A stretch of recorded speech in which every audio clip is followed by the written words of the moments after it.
In my last video on scientifically ranking the Pokemon Red trainers, I devised a system that let me pit enemy trainers against each other using the actual AI from Pokemon Red.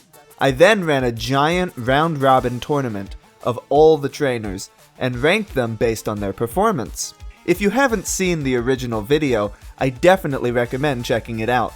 While it took a while for the YouTube algorithm to catch on, the reception from actual humans was overwhelmingly positive, for which I'm very grateful. A number of these comments had some quite willful requests, falling into two main categories. The first wanted me to do the entire project again, but this time in Pokemon Gold, Silver, Crystal, Ruby, Sapphire, Emerald, Fire Red, Leaf Green, Diamond, Pearl, Platinum, Heart Gold, Soul Silver, Black, White, Black 2, White 2, X, Y, Omega Ruby, Alpha Sapphire, Sun, Moon, Ultra Sun, Ultra Moon, Let's Go Pikachu, Let's Go Eevee, Sword, Shield, Brilliant Diamond, Shining Pearl, or Legends Arceus. The second type of request would point out some issue in my methodology, and suggest I run the tournament again with the same combatants in the same game, but fixing any number of issues. Now, I would love to do a tournament in one of the later generations, and I definitely plan to tackle one or more of them someday, but considering how much time and effort went into running the tournament for one game, the second choice seems like perfect low-hanging fruit. So, that's exactly what I'll do. I'll fix all the issues with the original tournament, run the whole thing again, and put out a quick follow-up video. It shouldn't take much time at all. Oh God, it's been a whole year! What is time? What have I been doing with my life? Oh well, better late than never. Welcome to Alo World Redux, scientifically ranking the Pokemon Red trainers again. By the way, as always, there are convenient timestamps in the description. If some parts of this video don't interest you, feel free to skip around. So here's the plan. First, we'll fix all the bugs that I can think of in the original tournament's code. Then, we'll make a number of enhancements that people have suggested. Most notably, we'll be scaling the Pokemon so they're all level 50, the same way competitive Pokemon tournaments are conducted. Then, we'll run the entire round-robin tournament again and look at the results, but this time with a bit of a twist. Stick around to the end for that. Along the way, we'll talk in more detail about how the tournament was conducted and answer any frequently asked questions. Okay, let's get started. First, some bug squashing. The most infamous bug from the original tournament is probably the one that affected Lorelei. The enemy turn counter never increments, which means the AI never gets a chance to prioritize certain moves, which some trainers are supposed to do on the second turn a Pokemon is out. This is an easy enough fix. Simply keep track of the turn count for the enemy Pokemon and update the appropriate memory address accordingly. Of course, as I'm writing this script, once again I've realized my folly. I updated the value to be the trainer's turn counter, rather than the Pokemon's. We're really off to a great start here. At least it's still an improvement, and as I'll soon discuss, this actually shouldn't have a big impact on the final results. Anyway, the next bug is one that I didn't mention in the original video, but eagle-eyed viewers may have spotted. During particularly long battles, those lasting over 30 minutes or so, there would be a point where the player just sits there for a while, not selecting any moves. The reason for this is quite technical and has to do with the details of how I implemented the interface with the Game Boy emulator. If you're interested in learning about this in more detail, let me know in the comments, and I may produce a code review video at some other point after this one. To summarize though, in order to tell the emulator when to give control back to my script, I used breakpoints. Whenever the Game Boy CPU's program counter reached certain places in the game's code, for example, the routine that waits for the player to select a move, the emulator would make a save state, and then close, returning control back to my script. I could then do whatever memory fiddling I needed to in Python, before opening the save state in the emulator again. Do you see the problem though? The problem is that this would just immediately trip the breakpoint again, because the program counter hasn't incremented between saving and loading the state. The solution I devised was to use conditional breakpoints, and only break if the value of total clocks, an internal emulator variable that counts the total number of CPU clock cycles since emulation began, is greater than it was when the save state was created. Now, this creates another slightly subtler issue. Can you see it? The answer is quite simple. If a battle went on long enough, total clocks would overflow, wrapping back around to 0 and no longer being greater than its old value. The fix here is about as easy as it gets. Swap out the greater than for a not equals. The last bug we're going to fix is a sneaky one. In the original video, I talked about stopping the player trainer's Pokemon from leveling up in the middle of battle by, quote, hard-coding memory values. Specifically, there's an address in memory which is updated every time a Pokemon switches out. It's a bit field, showing which of the player's Pokemon have faced the current opponent, thus qualifying for experience when it's defeated.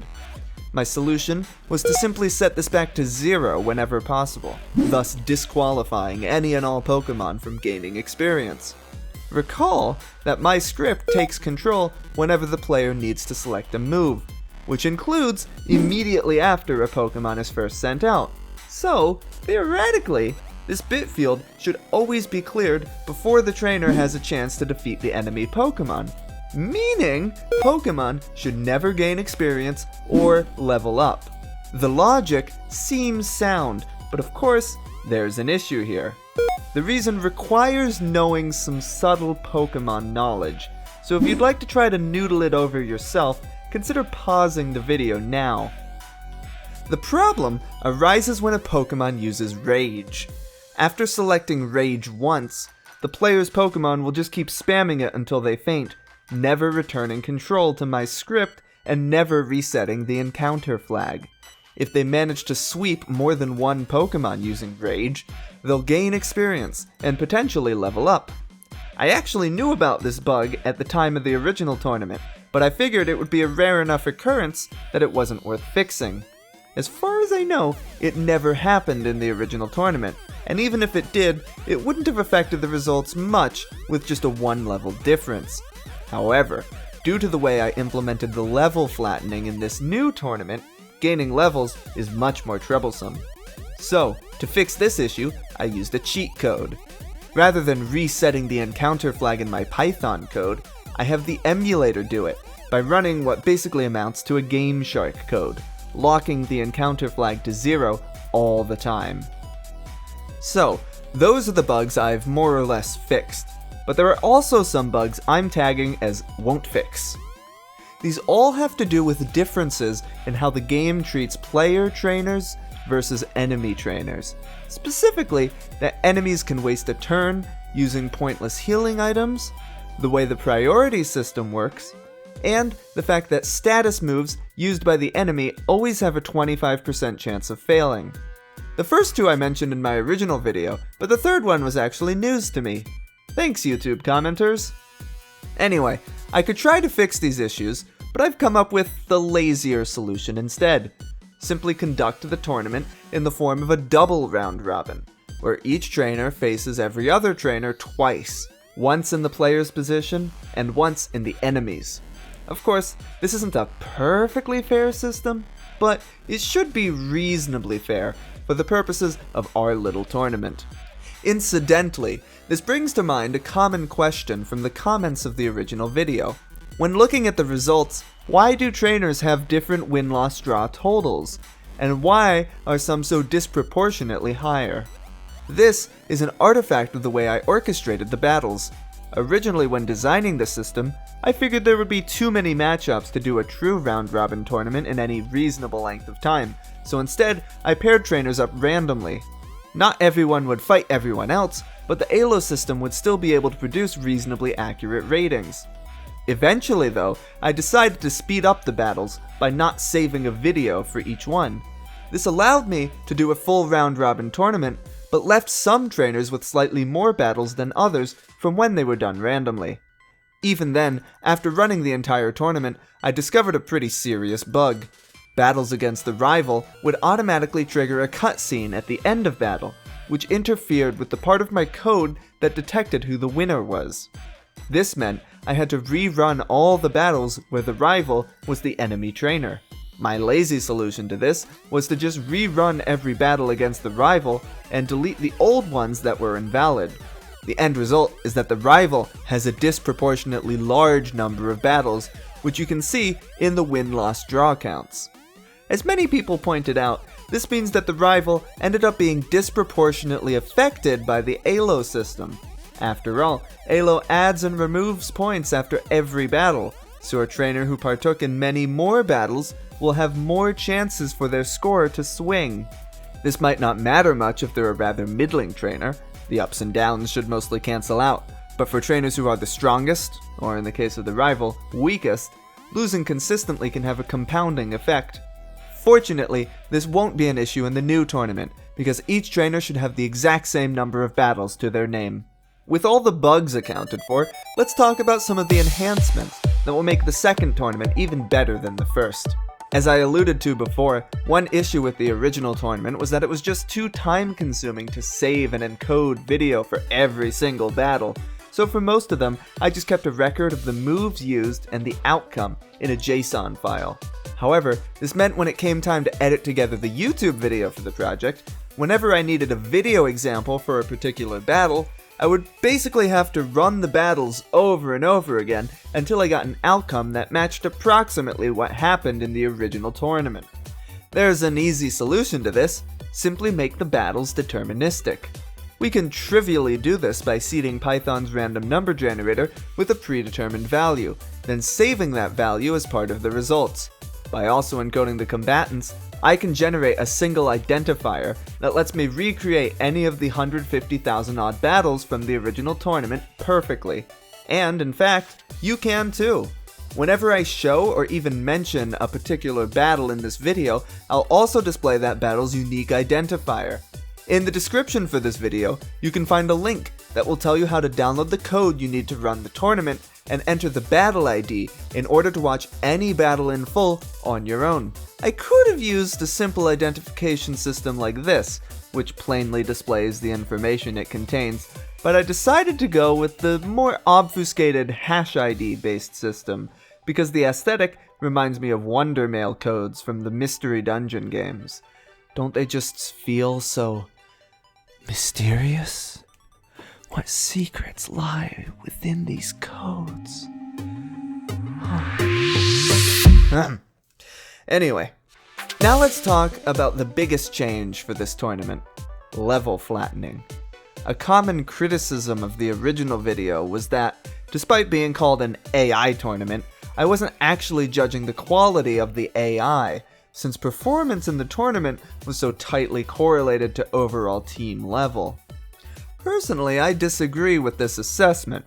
In calling the project an AI tournament, I didn't necessarily mean AI in the sense of the actual logic that decides trainer actions.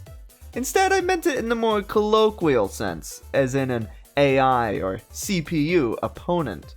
You might instead opt to call it an NPC tournament, but that doesn't have quite the same level of SEO. My goal was quite straightforward: see how all the NPC trainers in Pokemon Red would fare if you plucked them straight out of the game and had them fight each other. Still though, the idea of flattening the Pokemon's levels is an intriguing one, and it's definitely in line with the way real competitive Pokemon tournaments are run. So, I decided to implement it. From a technical standpoint, this was actually a bit trickier than you'd think. The most straightforward implementation would be to create a ROM hack in which all trainer parties are modified to have level 50 Pokemon. The problem with this solution is that in Generation 1, trainer party data doesn't encode moveset. It's instead determined by level, with a few trainers having certain special moves encoded as well. If we tried just setting all Pokemon to level 50, they'd have the moves they would have at level 50 as well. Now, some people might consider this to be a desirable outcome. After all, it would further level the playing field, letting us more directly compare AI. However, I still consider moveset to be an important element of team composition, and team composition is central to competitive Pokemon strategy. Thus, it it was important to find a way to let the Pokemon keep their original moveset. A tempting solution is to create a cheat code like before that hard-codes all memory values relating to level, except when determining moveset. This would work, but level determines a lot of things in the game, even in battle. And while I can think of some of them, like the damage output of Seismic Toss, it's possible I might miss something. Therefore, I would prefer to have Pokemon that are legitimately level 50, rather than faking it. The solution I ended up implementing was a two-step approach. First, we use a cheat code to set all Pokemon to level 50. This means the battle will start with the Pokemon actually at level 50, with all the right stats and moves of a level 50 Pokemon. Then, in a separate set of emulators, we load up what the movesets should be with the Pokemon at their original level. Then, it's a relatively simple matter of swapping those movesets in before either trainer chooses a move. The end result is two parties of Pokemon, all legitimately set to level 50, but with their original movesets. Exactly what we're after. So, those are the enhancements as it pertains to the game itself. Now, let's talk about the Elo system. There were a number of issues brought up with how Elo was used in the original video, but let's start with pronunciation. Now, I wasn't surprised by how many people commented about my pronunciation of the word. What I was surprised about, however, was how confident people seemed to be in their own pronunciation of the word. It's pronounced Elo! But, how do you actually know that? Okay, I'll admit I do normally pronounce the word as Elo, but then the excellent pun of Elo World doesn't really work as well. In Tom Seven's original Elo World video, he pronounces it Elo, which definitely makes the Elo World pun work a lot better, but I just don't like the way that sounds. So, my compromise was to try to stick as close to the original Hungarian pronunciation as my American tongue could muster. Arpad Elu. I think Elo is a pretty reasonable anglicization of that name, so no one should be able to complain. Right? Regardless, there are more valid criticisms of my use of the Elo scale. First, as mentioned in the original video, there's still the fact that the order of matchups matters. While the order was essentially random, it still had a chance of favoring one trainer over another. Another issue is that trainers who partake in more battles have more chances to have their score adjusted and might end up getting an unfair advantage or disadvantage, although we have already addressed that for this tournament. On the other hand, there are nice features of the Elo scale, reasons to use it over something simpler like win count. First, Elo punishes inconsistency. Otherwise strong trainers who lose against underdogs deserve to be punished for their folly. Elo also properly deals with draws. Trainers like Lorelei deserve to be punished for stalling out matches that by all accounts they should be able to win.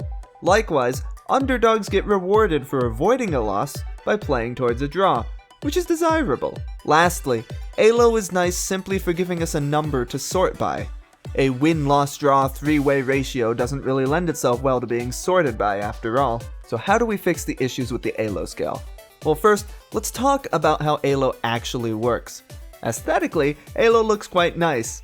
You get a simple number that goes up when you win, a reasonable interpretation of what a score should be. But this score actually has a concrete mathematical meaning. To explore that, we'll need to enter the realm of hardcore maths. The Elo scale is designed such that the difference in score between two competitors represents the log odds of the favored player winning. Long story short, this means you can take two competitors in a tournament, find the absolute difference in their Elo, then reverse the logistic function to calculate the probability of the player with the higher Elo winning the matchup. This is the desired end result of an Elo score, but how do we get there? In mathematical terms, Elo is what's called an online system. That is, it's designed to take in new data over time and refine its estimation. It accomplishes its goal by adding and removing a certain number of points from each player proportional to the loser's chance of winning the encounter, following this formula. The K value in the formula influences how much the score changes after each match, while the scale of the logistic function, set to 400 in the standard ALO system, determines the point scale. The online nature of ALO makes it well suited for keeping up with the change in the player's performance over time, but as mentioned in the original video, it doesn't really make sense when you have static AI and a predetermined list of battles and outcomes. Doesn't it make sense that there should be some mathematical model that achieves the same outcomes as the ALO system, that is, producing a set of scores whose relative differences represent log odds of winning, but that is able to process the entire set of data as a whole? As it turns out, logistic regression is exactly the tool we need. A logistic model is designed to take some number of continuous, or in this case discrete, inputs and return a probability of some outcome. For example, you might feed it measurements about an animal, and a logistic model could tell you the probability of that animal being a dog versus a cat. Logistic regression is the process of estimating the coefficients of the logistic model, which are multiplied by the inputs and passed to a logistic function to determine the results. Basically, you can think of these coefficients as representing the extent to which each input parameter affects the output of the model. The higher the coefficient, the more influence that particular input has. For example, in our dog-cat model, the ratio of snout length to body length might be a strong determiner and thus have a bigger coefficient, while something like body height to length ratio might have a smaller coefficient. With a bit of clever manipulation, it's possible to map this system to the ALO scale. To explain how the system works, let's assume we've already run the regression and created our model, and take a look at how to use it. We'll have 390 some inputs, one for each trainer in the tournament. We'll set the input corresponding to the player trainer to 1, and the input corresponding to the enemy trainer to -1. All other trainers will be set to 0, so they won't have an effect on the output of the model. The output will be the probability of the player trainer winning. Because the player trainer is positive and the enemy trainer is negative, what we're basically doing is subtracting the coefficients corresponding to the two trainers, then mapping that result to a logistic function to get a probability. That's exactly the same thing we do in the ALO system. Subtract two scores and run them through a logistic function to get a probability. With a bit of math, we can translate the coefficients of the logistic model directly into ALO scores. So how do we determine these coefficients? Well, my friend is a bit of a math nerd and claims to have, quote, a very solid fundamental in linear algebra, wrote up a nice description of how to run a logistic regression for me to include in this video, but to be honest, it doesn't really matter. Python, or more specifically scikit-learn, does all the heavy lifting for me. And oh boy, that was a lot of math. It was probably a bit overwhelming, but I hope I was able to explain it all in a way that makes sense. I've got a lot of respect for YouTubers who are full-time math educators. It's not easy to explain or even understand this stuff. By the way, all the credit for the math in this section goes to Nick Dobson, who told me about their approach for using logistic regression to model ALO scores. Check out their original blog post in the description if you want to see them explain it. Anyway, all that math aside, in summary, what we've got now is an ALO scale that is comparable to the one used for the original tournament, but that should much more accurately capture each trainer's performance without being influenced by things like the order of matchups. It still might not perfectly follow the win-loss-draw ratio, but that's okay. Just know that the math is, to the best of my ability, sound. Okay, time to exit the math zone. Brace yourself, I'm turning the lights back on. 3, 2, 1. Oh, that's bright. Ugh. Anyway, there's one final thing to talk about before we get to the ranking, and that's the new system I put together for orchestrating battles. Doing a double round robin meant I had basically twice as many battles to run this time around. I thought that my fancy new overkill computer would be able to slice through them in a fraction of the time of my old one, but actually there's some bottleneck in my system that causes it to not scale that well past a half dozen threads or so. And no, Python nerds, it's not the GIL. This bottleneck happens even across separate processes. My guess is that it's some sort of I/O bottleneck at the OS level. CPU usage doesn't get very high, but running on a faster SSD or even a RAM disk doesn't improve performance. I would have liked to run the tournament on Linux, which would probably be less likely to have such bottlenecks, but the emulator I'm using, BGB, is a Windows executable, so trying to run in Linux would incur the extra startup latency introduced by Wine. So anyway, while I would have loved to spend hours or perhaps even days troubleshooting my code to try and eliminate that bottleneck, as it turns out, the more expedient solution was to simply brute force the problem using distributed computing. In about an hour or so, I was able to whip together a command server that could issue out jobs and a client that could request jobs, encoded in the form of hash IDs, and run the corresponding battle. Just run that client on a few different computers, and after a couple nights, the entire tournament is done. This time without monopolizing all of my computer's resources for an entire week. It's a bit of a tangent, but I just want to highlight that this is a great example of why I love programming so much. Programming is the tool that lets you make your computer do your bidding, and once you're good enough at it, you can do so many things that would be completely impossible without it. In the comments of my original video, a lot of people seem to get the impression that I manually orchestrated all of the battles. All 87,000 worth. Those people should learn how to code. Anyway, at last, it's time to start the ranking. The trainer cards this time around are pretty similar to last time. The only two major differences to point out are that they now include the change in ranking from the previous tournament, as well as hash IDs for the greatest upsets, in case you want to watch those battles yourself. Starting at the very bottom in F tier, with a mere 443 Elo, we find not the first rival battle as before, but instead Fisher number 11, whose team consists entirely of 2 Magikarp. Although they do know tackle, it's not enough to help Fisher number 11, who ended up winning only 11 battles in the entire tournament. Passing by a number of unremarkable bug catchers, in D- tier we find our first major upset in the rankings. Our good old friend Juggler number 5 from Victory Road. You know, the one with the single Mr. Mime that only knows double slap. In the original tournament, he was able to coast on the fact that his Mr. Mime was level 48, but that's no longer an advantage with the levels flattened, losing Juggler number 5 166 spots in the ranking. Pretty quickly though, we do reach the first rival battle.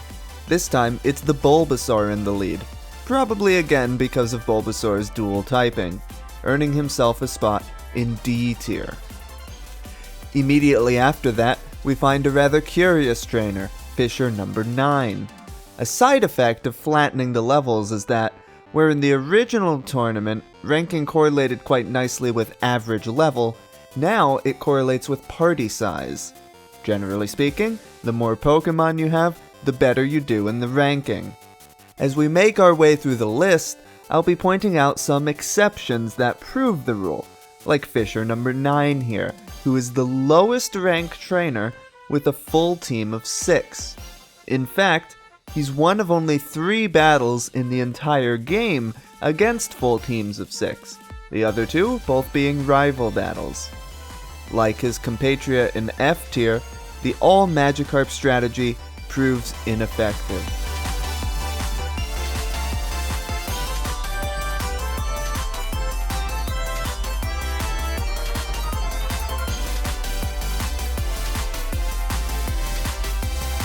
Black Belt number 4 in D+ tier is another big mover, together with his single Primeape, losing 144 spots in the ranking.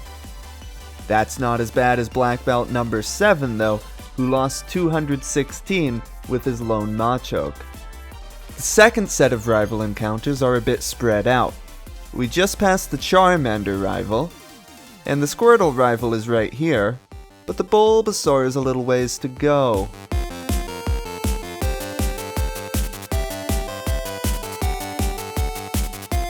Oh, there he is.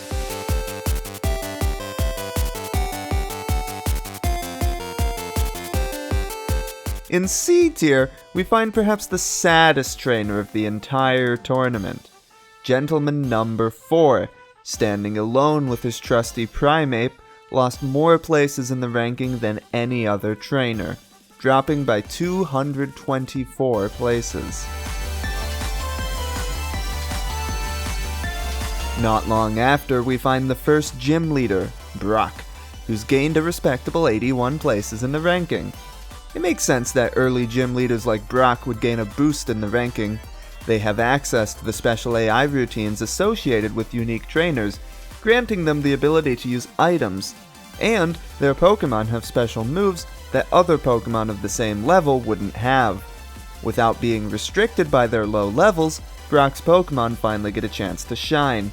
Unfortunately for him though, he does still only have 2 of them, so at the bottom of the gym leader rankings he remains.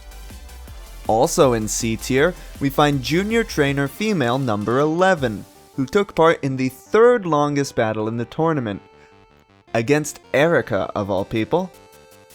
While I did find that there tended to be longer battles this time around by virtue of the fact that most Pokemon had more HP to work with, there were actually no endless battles like last time.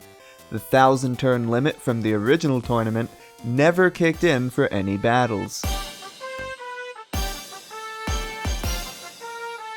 In C+ tier is Rocket number 2, notable for being the first trainer to gain more than 100 places in the ranking. His team has 3 Pokemon, Sandshrew, Rattata, and Zubat, which were only level 11 in the original tournament, but now are able to make a good showing with a relatively diverse team composition.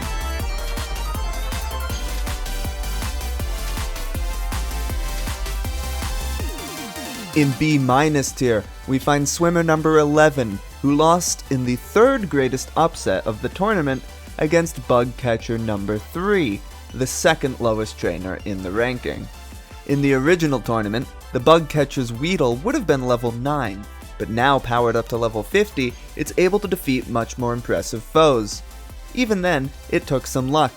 The swimmer's first Horsey nearly takes out the Weedle, but instead of dealing the final blow, it spammed a bunch of non-damaging moves to no avail.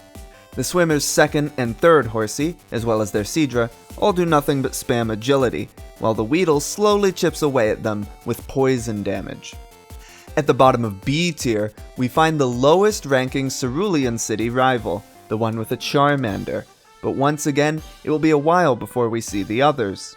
Perhaps more interestingly though, B tier is also home to channelers number 1, 2, 4, 5, 6, 8, 9, 11, 12, 13, 15, 16, 17, 20, and 21.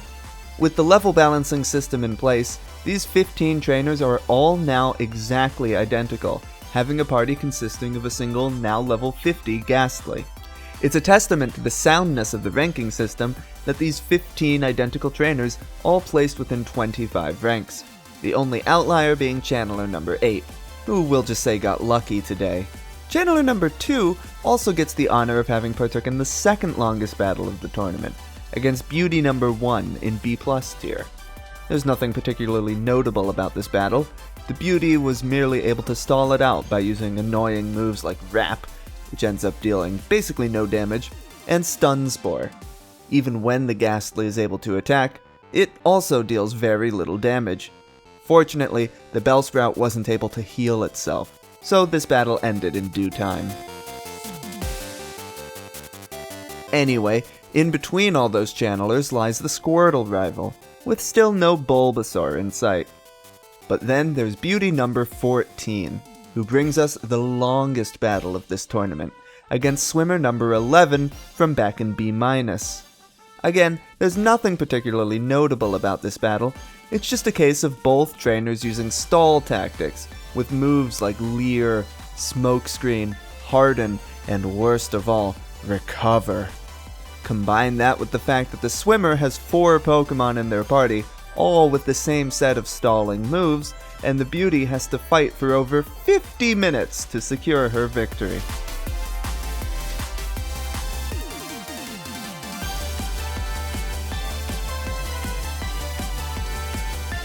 Around here, we also find Birdkeeper number 2, who is the lowest ranking trainer to have a team of exactly 5 Pokemon, 2 Pidgey and 3 Spearow.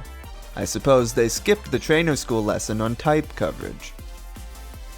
Finally, rounding out B tier is the Bulbasaur rival, maintaining its lead in the rankings. Near the start of B+, we find Lieutenant Surge.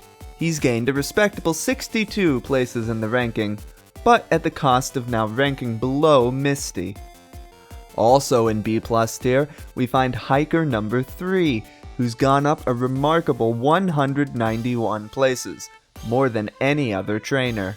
His party has 4 Pokemon, all originally level 13, 3 of which are Geodude. Another fun fact about Hiker number 3 is that he partook in the 4th longest battle of the tournament.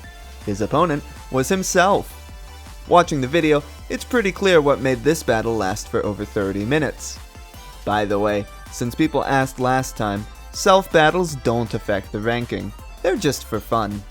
After that, we find Pokemaniac number 3, who lost in the second greatest upset of the tournament against Beauty number 3 from back in D- tier. As you can see, the Pokemaniac's team of Slowpoke fall one by one to an endless barrage of barrage from the Beauty's Execute. We also find the first exception that proves the rule from the other end. Juggler number 7, here in B+ tier with his lone Hypno, is the highest ranking trainer with only a single Pokemon in their party. All trainers from here on will have at least 2. Next up is Misty, who's gained a very impressive 138 places, followed by an even more embarrassing trainer than the Pokemaniac, Cool Trainer female number 6, who managed to lose against the very first rival encounter of the game, the Bulbasaur rival from D tier. This is the greatest upset in the entire tournament. It's the rivals Bulbasaur against the Cool Trainer's Ivysaur and Venusaur. The Cool Trainer falls into the classic Bulbasaur trap. She tries to spam Poison Powder because Poison is super effective against grass, but since Bulbasaur is also part Poison type, the move does nothing. The rival is then able to slowly chip away at its evolution's HP with Tackle, securing the victory.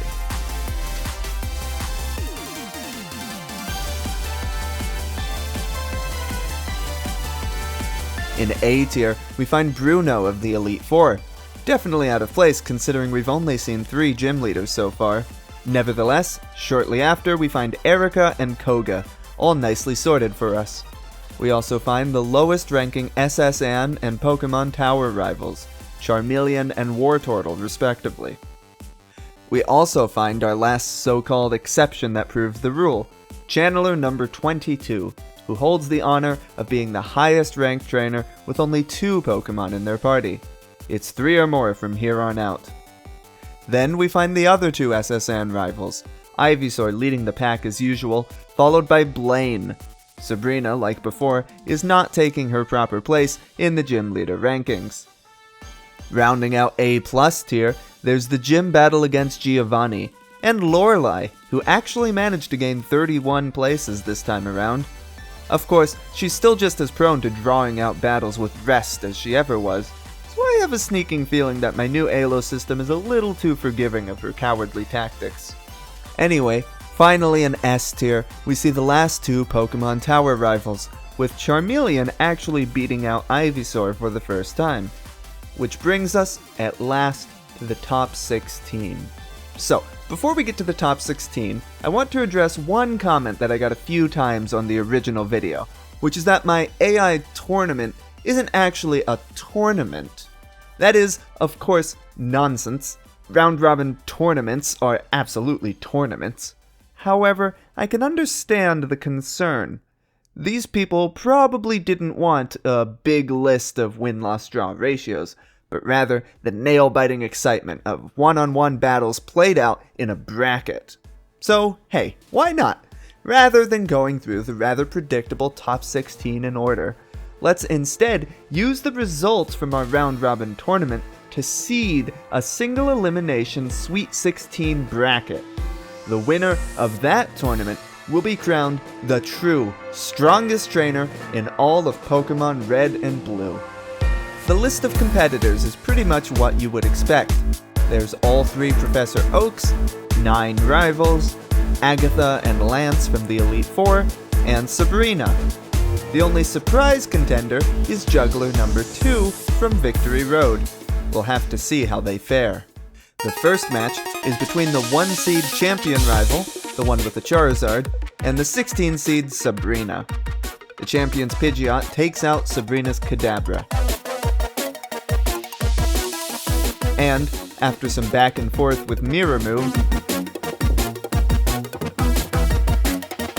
Mr. Mime as well. Venomoth falls almost immediately, leaving Sabrina with just her Alakazam. Alakazam takes down Pidgeot, and the champion sends out his own Alakazam in response. Sabrina then spends the next 9 minutes spamming Recover, and nothing else. This behavior perplexed me for a while, to the point that I thought there might actually be a bug in my code. However, I think I can explain it. As I mentioned in the original video, the third move selection criteria used by smart trainers like Sabrina will prioritize super effective moves. Alakazam, of course, has none. It has 3 Psychic-type moves and Recover, which is normal. However, it will also deprioritize moves that are not very effective, so long as an alternate acceptable move is available. Acceptable moves in this context are, generally speaking, damaging moves of a different type. In other words, Sabrina wants to deprioritize all of Alakazam's psychic moves, but she needs to find an acceptable alternative first. Recover doesn't qualify because it's not a damaging move. But Psywave does, because it has a special damage calculation. As far as I can tell, Psywave even counts as an acceptable alternative move for itself, meaning Sabrina is successfully able to deprioritize all of Alakazam's moves except for Recover, leaving it as the only option. Psywave is a move that's unique to Sabrina's Alakazam, so the champions doesn't run into this issue, and is able to finish off Sabrina with a lucky 1-2 punch. The next battle is the 8-9 game between 2 of the Silph Co rivals, the ones with Charizard and Venusaur. Their Pidgeot take each other down. The Venusaur rival's Gyarados takes out the Charizard's Execute, only for it and Growlithe to fall to the Charizard rival's Gyarados. Alakazam takes down Gyarados, and the Charizard rival sends out... Oh god, is this entire tournament just going to be Alakazam Dittos? These Alakazam don't spam Recover quite as much as Sabrina does, but this match does last for about 10 more minutes, before the Charizard rival finally gets his sweep. We never even see his Charizard. Next up, Professor Oak with a Blastoise against the remaining Silph Co rival, who also has a Blastoise. After stalling for a while, Oak's Tauros takes down the rival's Pidgeot in a single attack, only to fall to Growlithe. Growlithe falls to Executor, but not before taking out a big chunk of its health. The rival follows it up with Execute, who simply doesn't have the moves to be able to finish off the Executor. Alakazam decidedly finishes the job, only to quickly fall to Oak's Arcanine. Blastoise makes short work of the dog, leaving us with the Blastoise Ditto. Even with the health advantage though, Oak's Blastoise manages to lose the fight. But with another Pokemon, his Gyarados, up his sleeve, Oak is able to clinch the victory. Next is Oak with a Venusaur against the Victory Road rival with a Blastoise. As you might expect, this battle plays out nearly identically, with the only major difference being the rival's introduction of a Rhyhorn in the middle, and at the end, when Oak's Venusaur easily defeats the rival's Blastoise. After that comes the champion with a Blastoise against our surprise competitor, Juggler number 2, whose team consists of a Drowsy, Hypno, and 2 Kadabra. As you might recall from the original video, the jugglers in Pokemon Red employ the rather interesting strategy of switching out their Pokemon every turn with a 50% probability. Switching, for example, to make up for a type advantage can of course be an excellent strategy in competitive Pokemon, but of course the jugglers employ no such forethought when it comes to their tactics. They merely switch out to the next available Pokemon, regardless of its or the opponent's types. This tactic basically gives the opponent free moves without much benefit to the juggler. This, combined with the fact that the champion has 2 more Pokemon as compared to the juggler, makes it clear that the 15-seed juggler never really had a chance of winning this matchup against the 2-seed, but it's still fun to watch them try. Watch the Pokemon switch in and out, in and out. So hypnotizing. Oh, the Hypno died. The juggler actually holds his own for a while, lasting for over 8 minutes and taking out 3 of the champion's Pokemon, but unfortunately, he is simply no match. Next, we have the Victory Road rival with the Venusaur against the Oak with the Charizard. This is a pretty familiar battle, but surprisingly, the Venusaur was actually able to take down the Charizard, only to fall to Gyarados with a single Hyper Beam. After that comes the 3-seed Venusaur champion against Agatha, the Ghost-type Elite Four member, and a 14-seed. Agatha's Gengar and the champion's Pidgeot trade blows for a while, and the Gengar confuses the Pidgeot. But as Pidgeot charges up a Sky Attack, Agatha switches in Golbat. Both Pokemon end up confused, before Agatha makes the brilliant decision to use Haze, thus curing both Pokemon of their confusion. She follows this up by switching the heavily damaged Gengar back in, which, of course, she could have done 1 turn ago, alleviating the confusion for herself without curing it for Pidgeot, but, well, there's no point criticizing the game's AI at this point. We've all seen much worse. It kind of pays off for her, as she's just barely able to take out the Pidgeot. This success doesn't last long though, as the champion's Alakazam is able to decisively sweep her entire team. With Poison being weak to Psychic, and Ghost having no effect against Psychic in Gen 1, Agatha really didn't stand a chance.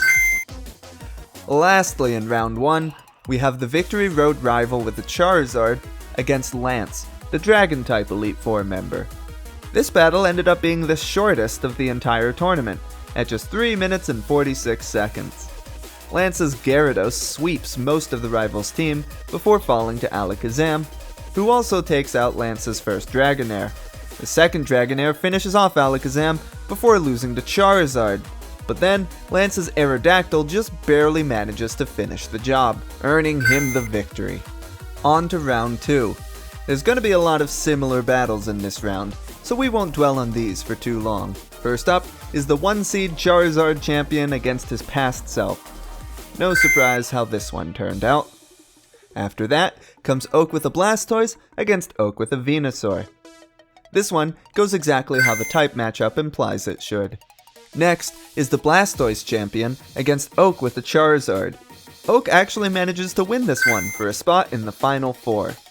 Lastly, we have the Venusaur champion against Lance.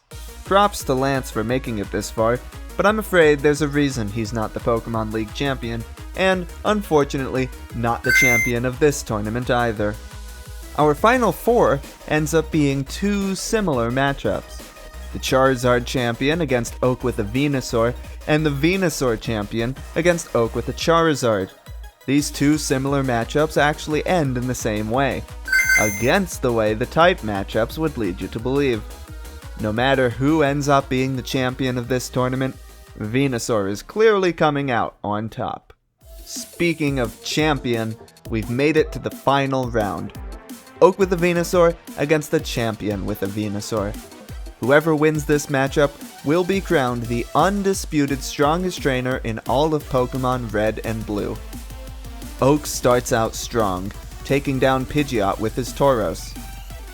But the champion follows it up with, if not his strongest, certainly his most annoying Pokemon, Alakazam. Alakazam finishes off Tauros, then spams Recover and a full Restore to hold on as it chips away at Exeggutor's health. With Exeggutor out of the way, the champion's Alakazam is able to easily finish off Oak's Arcanine and Venusaur. Oak's Gyarados just barely holds on after bringing Alakazam to the brink of fainting with Hyper Beam, but Alakazam counters during the attack's recovery time. With both Pokemon in the red, it's down to a battle of speed, and Alakazam manages to finish things off with a Psybeam. Which means that yes, the irrefutably, scientifically measured, absolute strongest trainer in all of Pokemon Red and Blue is the champion rival with a Venusaur. Congratulations on that hard-fought victory. With that out of the way, there's just one more thing to look at. Like before, we can arrange the trainers based on the order you encounter them in the game to see if there's a correlation between that and Alo. And, sure enough, like before, we can see that the data generally trends upwards, albeit leveling out a bit towards the middle. Naturally, the correlation is much weaker than last time since level doesn't play a factor, but it's definitely still there. It's interesting to note that there are a lot more outliers at the bottom of the scale, and that gym leaders don't stand out above the pack quite as much. Okay, before we wrap up, there's a handful of frequently asked questions from the original video which I haven't gotten to yet, so let's cover those quickly. Did you account for DVs and IVs? DVs and IVs are always the same for enemy trainers, so they had no impact on the tournament. Did you account for the boost the player gets for obtaining badges? You might not have noticed this in all the battle videos I've shown, but the way I'm running the tournament is by injecting into literally the first battle of the game in Oak's lab. The player has no badges. How did you do the 3D motion graphics? A combination of Blender, DaVinci Resolve and Fusion, Python, and more PowerPoint than I'm willing to admit. Where is Youngster Joey? Johto. Youngster Joey is in Johto. As you might have noticed, trainers didn't even have names in Generation 1. They did in the remakes though, and there is a youngster named Joey with a Rattata, but they have a different name in the Japanese version, so they're a decidedly different person. Why did this follow-up video take so long to make? Don't talk to me about it. When is Gen 2 coming? Someday. And that's the end of that. Be sure to consider subscribing and following me on Twitter at PieManRules if you're interested in seeing whatever I release next. I've got more ideas than motivation, so it'll probably be a while as usual. So consider enabling notifications so you don't miss anything. I'd appreciate it if you also took the time to share this video, or any of my others, with a friend, or on your social media platform of choice.